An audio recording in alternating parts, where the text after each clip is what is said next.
आज प्रश्नावली 3.1 का क्वेश्चन नंबर 3 बताने जा रहे हैं। क्वेश्चन है, कहता है 2 केजी सेब और 1 केजी अंगूर का मूल्य किसी दिन 160 रुपया था। 1 महीने बाद 4 केजी सेब और 2 केजी अंगूर का मूल्य 300 रुपया हो जाता है।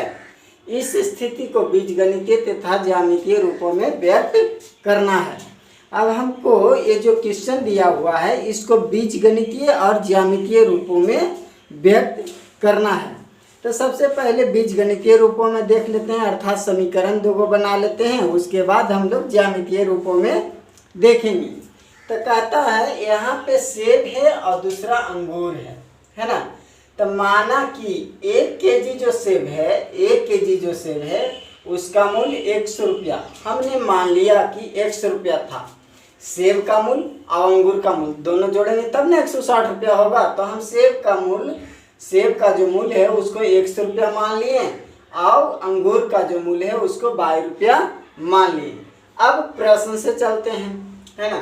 तो प्रश्न में क्या कहता है, 2 केजी सेब, कितना केजी सेब? 2 केजी। तो 1 केजी सेब का मूल्य 100 रुपया, तो 2 केजी सेब का मूल्य 200 रुपया। उसके बाद 1 केजी अंगूर, तो 1 केजी अंगूर का मूल्य कितना है? 22 रुपया प्लस 22, है ना। प्लस क्यों किए? चूंकि दोनों को जोड़ेंगे तो हमको दोनों का जोड़ के मूल्य 160 रुपया होता है। 160 रुपया, ये हो गया समीकरण 1 हो गया, है ना। समीकरण 1 हो गया। अब इसी पर देख लेते हैं अगला क्या कहता। अब 1 महीने बाद 4 केजी सेब है। कितना सेब है? 4 केजी। तो 1 केजी सेब का मूल्य 100 रुपया। तो सेब कितना कै केजी है? 4 केजी। तो 4 केजी सेब और 2 केजी अंगूर कितना है? 2 केजी। और 1 केजी अंगूर का मूल्य कितना है? 22 रुपया। तो 2 केजी, तो प्लस 2/22। तो 2 केजी अंगूर का मूल्य कितना है? 300 रुपया। कितना है? 300 रुपया। तो 2 कॉमन हो जाएगा, 2 कॉमन ले लिए, कितना हो गया? 2x प्लस 22 बराबर 300 रुपया। तो 2x प्लस 22 2 गुना में उधर जाके भागा हो जाएगा, 300 में 2 से भागा पड़ेगा, 150 बचेगा। समीकरण 2 हो गया। समीकरण 2 हो गया। अब ये तो हमको हो गया बीजगणितीय रूप में। अब क्या करना है हमको? ज्यामितीय रूपों में व्यक्त करना है। तो ज्यामितीय रूप में व्यक्त करने के लिए ग्राफ खींचना होगा। ग्राफ खींचने के पहले क्या करना होगा? x और y का मान निकालना होगा। x और y का मान निकालना होगा। तो ग्राफ खींचने के लिए हमको x और y का मान निकालना होगा। तो x और y का मान निकाल लेते हैं। तो समीकरण 1 में क्या देखते हैं? x का मान अगर हम कुछ भी रख दें, आप कुछ भी रख सकते हैं, 20, 30, 40, 50, 60, 70 कुछ भी रख सकते हैं। तो चलिए यहाँ x के जगह हम 50 रख देते हैं। कितना रख देते हैं? 50। तो 50 गुना 2 100 हो जाएगा और उधर जाके 100 घट जाएगा। तो 160 में 100 घटेगा, कितना बचेगा? हमको सिर्फ 60 बचेगा। तब y का मान हमको 50 रखेंगे, 50 दूना 100 हो गया। x का मान अगर हम 50 रखते हैं, 50 दूना 100, उधर 100 घट जाएगा, 60 बचेगा। तो y का मान हमको 60 आ जाएगा। अब x का मान एक और रख देते हैं कुछ, तो x का मान 45 रख देते हैं। तो x का मान 45 रखते हैं, तो 45 गुना 2, 45 दूना 90, 90 इसमें घट जाएगा, कितना बचेगा? 70 बच जाएगा। इसी प्रकार से इसमें भी हम x और y का मान प्राप्त कर लेंगे। तो x और y का मान इसमें प्राप्त करने के लिए यहाँ पे भी मान लिया, चलिए x के मान हम 50 रख दिए, x का मान 50 रख दिए। तो 50 दूना 100, 100 उधर घट जाएगा, कितना बचेगा? y का मान भी 50 हमको आ गया, है ना। इसी प्रकार से चलिए x का मान कुछ भी 30 भी रख सकते हैं, 40 भी रख सकते हैं, 50 भी रख सकते हैं, 60 भी। चलिए हम मान लीजिए x का मान यहाँ पे 40 रख देते हैं। तो 40 दूना 80, तो y का मान कितना हो जाएगा? 70। y का मान 70 हमको प्राप्त हो गया। अब इसको, ये तो बीजगणितीय रूप में हो चुका था, x और y का मान भी प्राप्त कर लिए। अब हम लोग ज्यामितीय रूपों में इसको व्यक्त कर देंगे। तो पहले x और y का जो मान निकाले हम इसको इस तरफ लिख देंगे, इसको मिटा देंगे। मिटाने के बाद हम एक ग्राफ बनाएंगे ज्यामितीय आकार का। अब इन दोनों को हम यहाँ पे लिख दें ताकि इसको मिटाने के बाद जो हमारा ज्यामिति है वो बन जाएगा। अब इसको हम हटा देते हैं।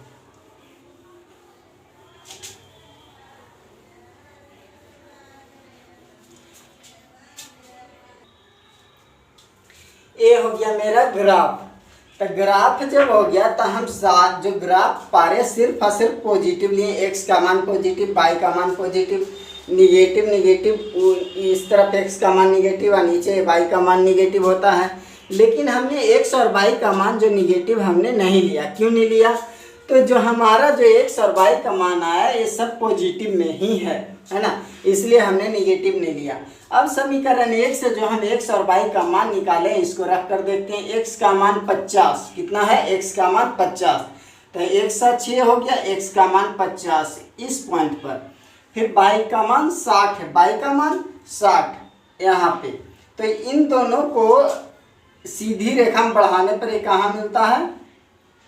इस तरह से बढ़ाएंगे और ये इस तरह से मिलेगा, इस बिंदु पर मिलता है ना। तो इस बिंदु पर मिलता है तो ये क्या हो गया हमको? 50 और 60 का बिंदु हो गया, 50 और 60। कहने का मतलब जो पहला लिखा हुआ एक्स का मान, जो बाद में लिखा हुआ वाई का मान, अर्थात ये बिंदु कहाँ पे कटा है? एक्स का मान 50 पर और वाई का मान 60 पर कटा हुआ है। अब बात करते हैं एक्स का मान 45 यानी 45। तो एक्स का मान 45, तो 40 और 50 के बीच में 45 यहाँ पे आ जाएगा। और फिर वाई का मान 70, वाई का मान 70, तो वाई का मान 70 यहाँ पे आ गया। तो इन दोनों को अगर हम बढ़ाते हैं एक सीधी रेखा में तो और ये हो गया 70, हमको इस जगह पे प्राप्त होता है ना।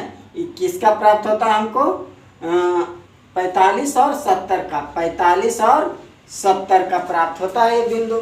अब इन दोनों बिंदु को एक स्केच के सहारे इस प्रकार से मिला देंगे, है ना। मिलाने के बाद जो हमारा जो पहला समीकरण था, पहला समीकरण कितना था हमको?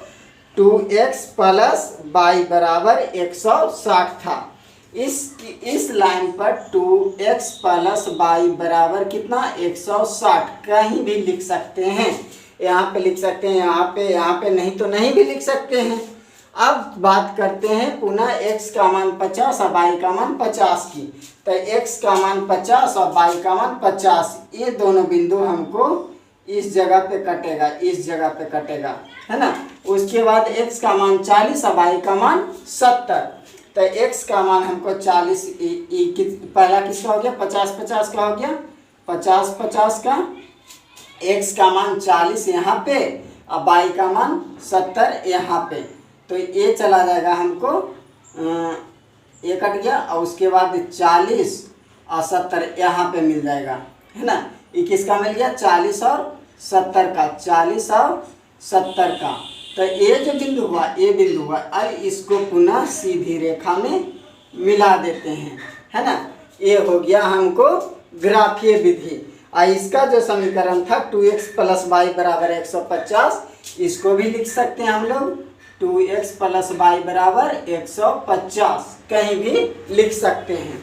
तो ये हो गया हमारा ग्राफीय विधि, क्वेश्चन नंबर 3 का, प्रश्नावली 3.1 का। अब हम लोग चलते हैं अगला प्रश्न पर।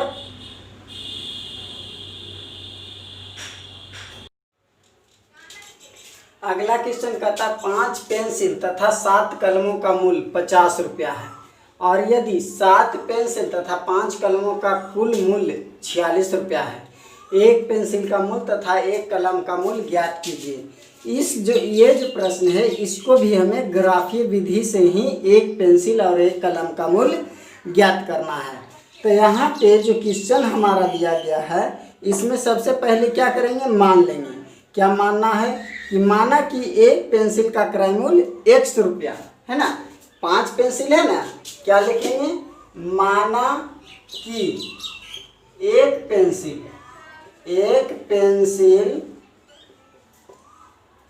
का क्रय मूल्य कितना है? 100 रुपया तथा, है ना। इसी प्रकार से अब कलम तथा एक कलम का क्रय मूल्य, एक कलम का क्रय मूल्य कितना मानना है, 22 रुपया मान लेंगे, 22 रुपया है। अब यहाँ पे प्रश्न है, कहता 5 पेंसिल, कितना पेंसिल, 5 पेंसिल, तो पेंसिल तो x है, तब 5x।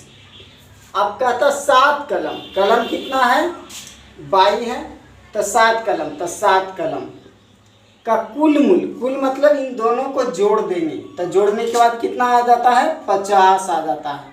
ये हो गया समीकरण 1। क्या हो गया, समीकरण 1। फिर कहता और यदि 7 पेंसिल, कितना, 7 पेंसिल, तो पेंसिल कितना है, x, तो 7x, तथा 5 कलम, कलम कितना है, 22, तो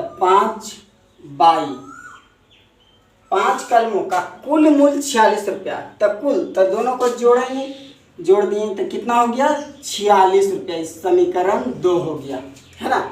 इसमें कोई कॉमन नहीं होगा, समीकरण 1 और समीकरण 2 हमको प्राप्त हो गया। अब जब समीकरण 1 और समीकरण 2 हमको प्राप्त हो गया, इसको ग्राफीय विधि से हल करेंगे। तो ग्राफीय विधि से हल करने के लिए क्या करेंगे, सबसे पहले समीकरण 1 में x और y का 2 मान प्राप्त करेंगे, पुनः समीकरण 2 में x और y का 2 मान प्राप्त करेंगे। समीकरण 1 का x और y का 2 मान, फिर इसमें भी x और y का 2 मान प्राप्त करेंगे, ग्राफ से मिला देंगे, और जहाँ पे दोनों ग्राफ एक दूसरे को प्रतिच्छेद करेगा, वो जिस बिंदु पर x के जिस बिंदु पर प्रतिच्छेद करेगा x का मान प्राप्त होगा, y के जिस बिंदु पर प्रतिच्छेद करेगा y का मान प्राप्त होगा। तो चलिए अब इसको हम ग्राफीय विधि से हल करते हैं। सबसे पहले इसमें x और y का 2 मान प्राप्त कर लेते हैं। तो x और y का मान प्राप्त करने के लिए सबसे पहले हम x और y का मान प्राप्त कर लेते हैं। इसमें x y है ना। अब x का मान, चलिए x का मान 10 रख देते हैं। कितना रख दें, 10। तो x के जगह पर अगर हम 10 रख दिए तो y का मान कितना प्राप्त हो गया, 10 × 50, 50 उधर जाने के बाद माइनस, यहाँ पे y बराबर छूट गया था, है ना, तो माइनस हो जाएगा, 50 में 50 चला जाएगा, 0 बच जाएगा, और 7 से भागा पड़ेगा तो 0, है ना, कितना बच गया, 0। अगर यहाँ पे x का मान कितना 3 रख देते हैं, कितना 3, x का मान 3 अगर हम रख दें, 3, तो कितना होगा, 5 × 15, 15 इधर जाके घट जाएगा, कितना बचेगा 35, और 7 से भागा पड़ेगा तो 7 × 5 आ जाएगा, y का मान 5 प्राप्त हो जाएगा। इसी प्रकार से इसमें भी हम x और y का मान प्राप्त कर लेते हैं। अब आप कुछ भी x और y का मान आप कुछ भी रख सकते हैं, है ना। तो x और y का मान आप कुछ भी, चलिए यहाँ पे x का मान हम रख दें 8, है ना, x का मान 8 रख देते हैं, तो कितना हो जाता, 8 सते, x का मान 8 हमने रख दिया, कितना हुआ 8 सते 56, है ना, 56, तो 10 5 दूनी 10, -2 हमको बच जाएगा, कितना बच जाएगा, y का मान -2, x का मान 8 सते 56, 56 घटेगा, -10 बचेगा, -10, 5 से भागा पड़ेगा, -2 बचेगा। अब x का मान हम 3 रख देते हैं, कितना रख दें, 3, तो कितना हो गया 7 × 21, तो 21 इधर जाके घट जाएगा, 21 घट जाएगा, कितना बचेगा 5, तो 5 से भागा पड़ेगा, 25 बचेगा, 25, y का मान 5 हमको प्राप्त हो जाएगा। तो समीकरण 1 में x का मान 2 y का 2 मान, समीकरण 2 में भी x का 2 मान, y का भी 2 मान हमने प्राप्त कर लिया। अब इसको हम ग्राफीय विधि से हल करेंगे। तो ग्राफीय विधि से हल करने के लिए सबसे पहले ग्राफ बनाएंगे। तो समीकरण 1 का जो हमने x का मान प्राप्त किया, x का मान 10, तो x का मान 10 इस बिंदु पर आ गया, फिर y का मान 0, तो y का मान 0 यहीं पे आ गया, यानी a जाएगा इस जगह, यहाँ पे मिलेगा, तो ये कितना हुआ 10 और 0 का ग्राफ मिला, 10 और 0 का बिंदु प्राप्त हो गया। फिर x का मान 3 इस जगह पे, y का मान 5 यहाँ पे, तो इन a दोनों कहाँ पे कट जाएगा, a इस तरह से भागेगा, a इस तरह से, यानी कहने का मतलब इस बिंदु पर हमको क्या प्राप्त हो गया, 3 और 5 का, सबसे पहले x का मान लिखेंगे तो 3 है, y का मान 5 है ना, तो 3 और 5। अब जो दो को बिंदु प्राप्त हुआ इसको हम इस तरह से मिला दिए, है ना, इस तरह से मिला दिए। अब समीकरण 2 में x का मान हमको 8 है, x का मान 8 हमको यहाँ पे आ गया, y का मान -2 है, y का मान -2 इस जगह पे। तो ये जब चलेगा इस सीधी लाइन में, है ना, यहाँ पे, और ये सीधी लाइन में आएगा यहाँ पे मिल गया। तो x का मान कितना है 8 हो गया, y का मान -2 का बिंदु ये हमको प्राप्त हो गया। फिर आगे है x का मान 3, कितना है x का मान 3, तो x का मान 3, y का मान 5 कह रहा, y का मान 5 यहाँ पे, तो y का मान तो 5 यहीं पे है ना, x का मान 3 यहाँ पे है, तो ये हो गया, अर्थात ये 3 और 5 है ना, 3 और 5 दोनों का सेम बिंदु है। तो ये जो बिंदु हुआ, ये बिंदु हुआ, इसको हमको मिला देना है, मिला दिए। मिलाने के बाद इसको आगे की ओर इसी तरह से बढ़ा देंगे, है ना, बढ़ा देंगे। तो ये जो हमारा जो ग्राफ कटा किस बिंदु पर कटा, 3 और 5 पर, कितना पर, 3 और 5 पर कटा। तो 3 जो है x का मान है, 5 जो है y का मान, अर्थात x का मान हमको 3 प्राप्त हुआ, y का मान 5 प्राप्त हुआ।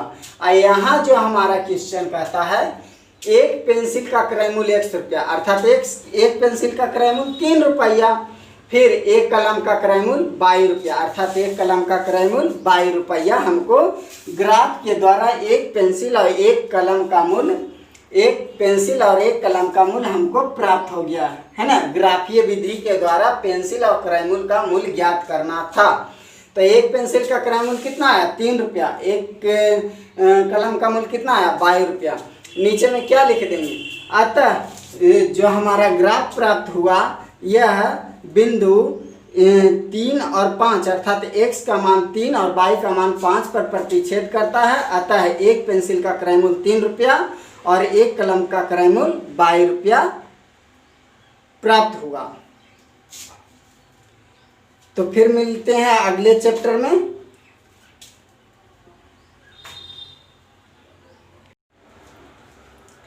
अगला प्रश्न का था कक्षा 10 के 10 विद्यार्थियों ने गणित की पहेली प्रतियोगिता में भाग लिया। 10 विद्यार्थी है जो गणित की पहेली प्रतियोगिता में भाग लिया। यदि लड़कियों की संख्या लड़कों की संख्या से 4 अधिक है, लड़कियों की जो संख्या है लड़का से 4 अधिक है, तो पहली प्रतियोगिता में भाग लेने वाले लड़कों और लड़कियों की संख्या ज्ञात करना है। जो पहली प्रतियोगिता में भाग लिया उसमें लड़का और लड़की की संख्या ज्ञात करना है। तो कैसे ज्ञात किया जाएगा ये, तो मान लिए, माना कुल लड़का हमको x है, क्या है, लड़का को हम x मान लिए एवं कुल लड़कियों को y मान लिए। तो x प्लस y तक कुल लड़की हो गया हमको, यहाँ कुल लड़का हो गया। दोनों को जोड़ते हैं तो टोटल कितना लड़का लड़की है 10 हो गया। समीकरण हमको 1 प्राप्त हो गया, है ना। क्या हो गया हमको, समीकरण 1 प्राप्त हो गया।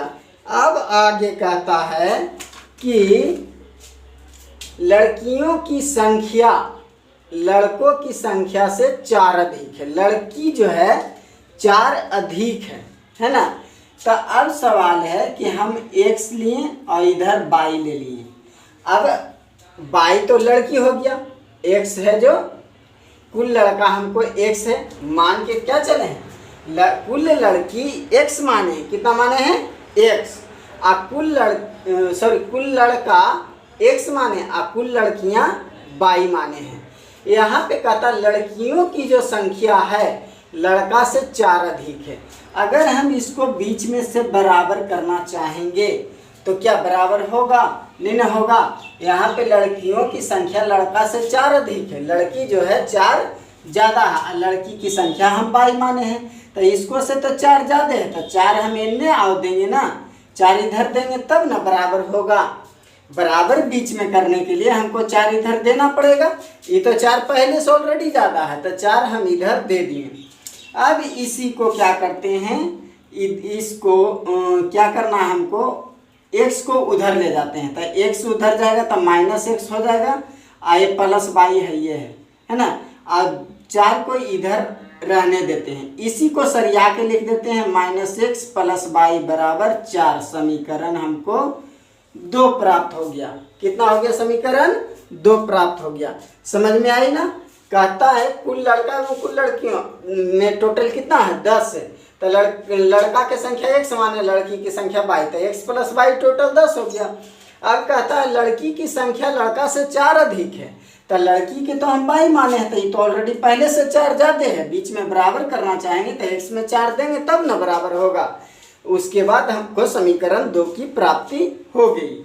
अब जो समीकरण 1 का समीकरण 2 बना है, तो समीकरण 1 से x और y का 2 मान प्राप्त कर लेंगे। कितना मान प्राप्त करना है? 2 है ना। x का 2 मान तो y का भी 2 मान निकल जाएगा। इसमें भी x का 2 मान तो y का भी मान, उसमें भी 2 निकल जाएगा।